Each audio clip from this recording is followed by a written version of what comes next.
Thank you for setting aside part of your day to meet with me. You're a great addition to our team this year, but I wanted to explain to you today our RTI process in more detail so that you're more informed of the process and you're more comfortable with our upcoming parent-teacher conferences in November. Yes, thank you for meeting. I'm excited to go through this process so I know more about RTI.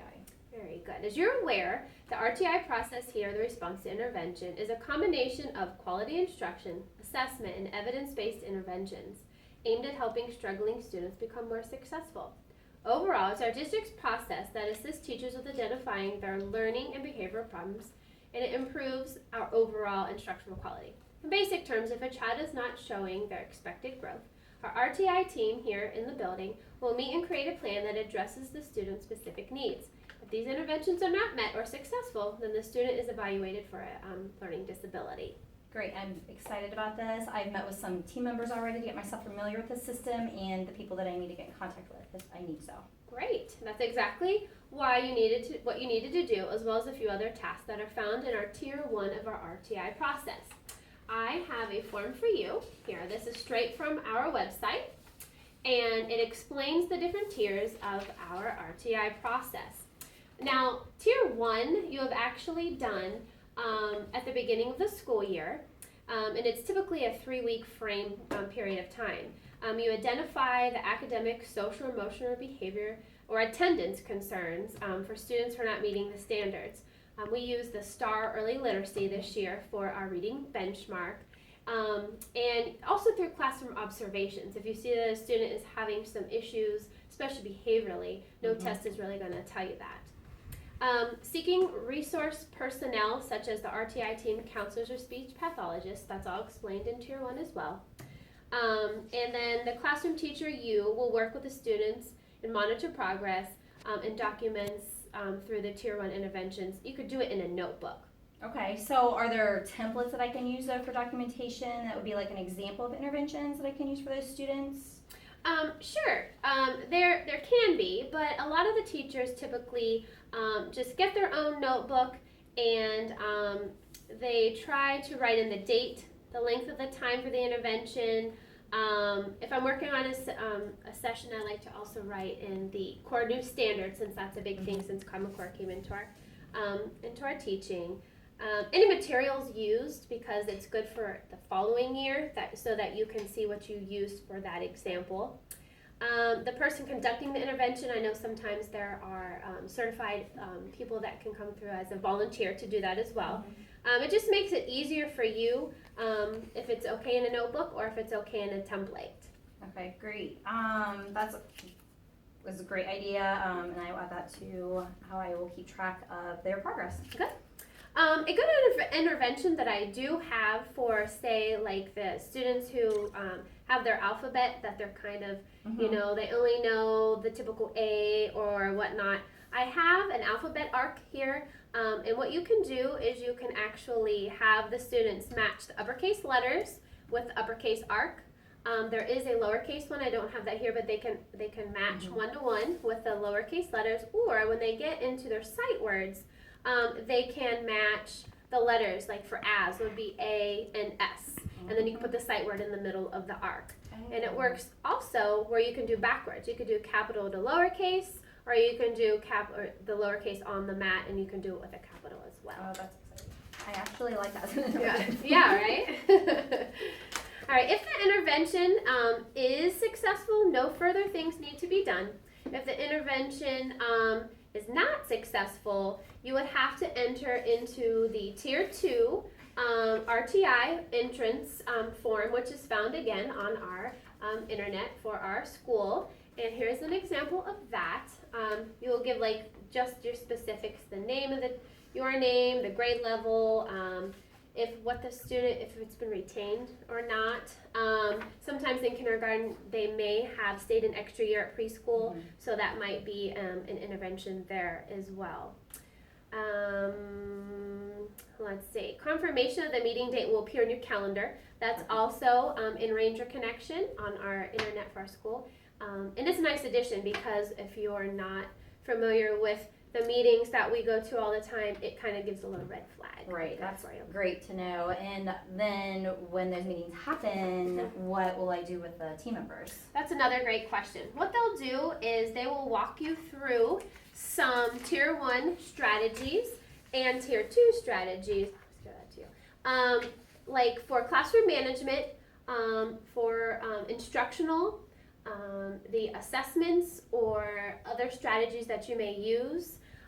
And a lot of times these are actually tier 1, but tier 2 actually just takes those and broadens them into a more intense intervention. Okay, and so are there examples of intense intervention? Yes, they have. I have a special toolbox for you here. This is more or less for behavior. You don't have to look through it now.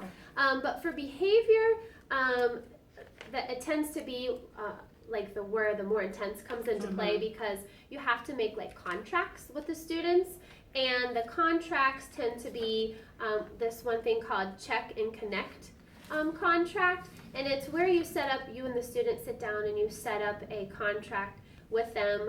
For example, say only kind words to peers, they get so many points. Turn in homework every day, they get so many points.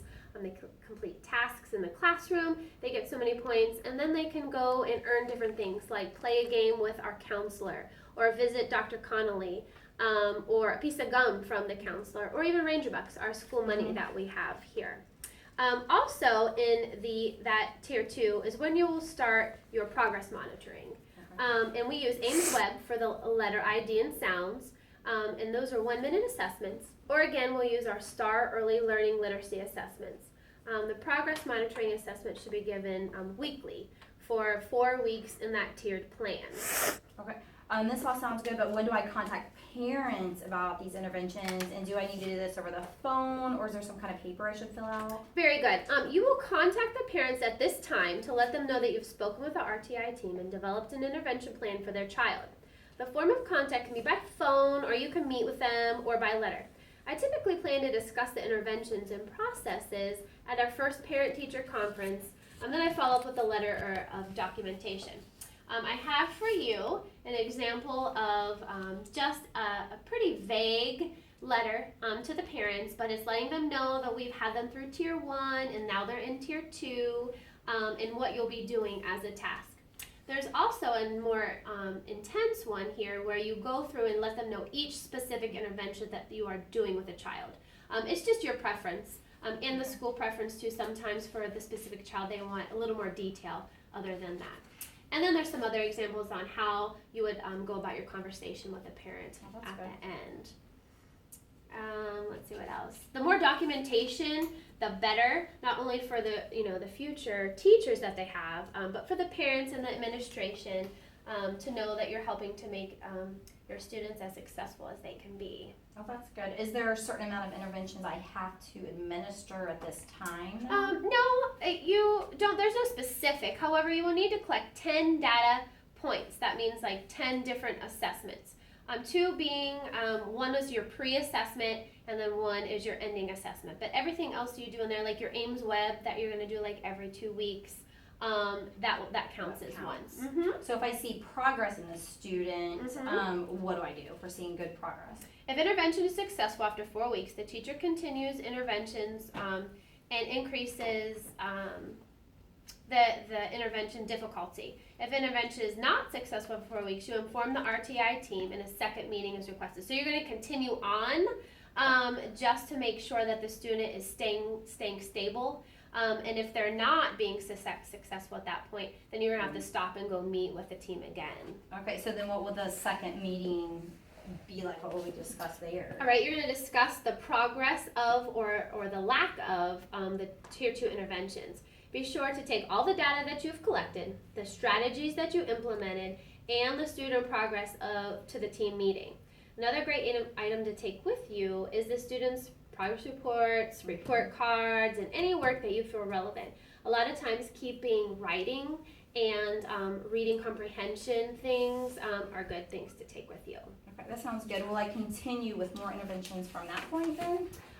You will work closely with the RTI team at that point. Further interventions may be put in place, and the student may need to be tested for a learning disability. Our school's counseling team and speech pathologist will administer a series of tests, and you will meet a third time to talk over the results. I know it seems like a long and tedious process, and I recently read a book where the author discusses the fact that people tend to direct our attention solely on the wrong things that we are doing. Teachers especially take it to heart when our students aren't retaining the information that we are teaching them. We as humans do dwell so much on the overall picture that we forget to take a step back, examine the situation, and come up with a rational solution. So please take these moments of intervention and realize that it's strengthening your teachings and will only improve your strategies and techniques that meet the specific needs of your students. Okay. Well, this has been very helpful. Thank you. And this talk is going to be very many useful resources. So thank you again. You're very welcome. It's my pleasure. Just let me know if you have any other questions, and we'll go from there. Okay, thank you. Thank you.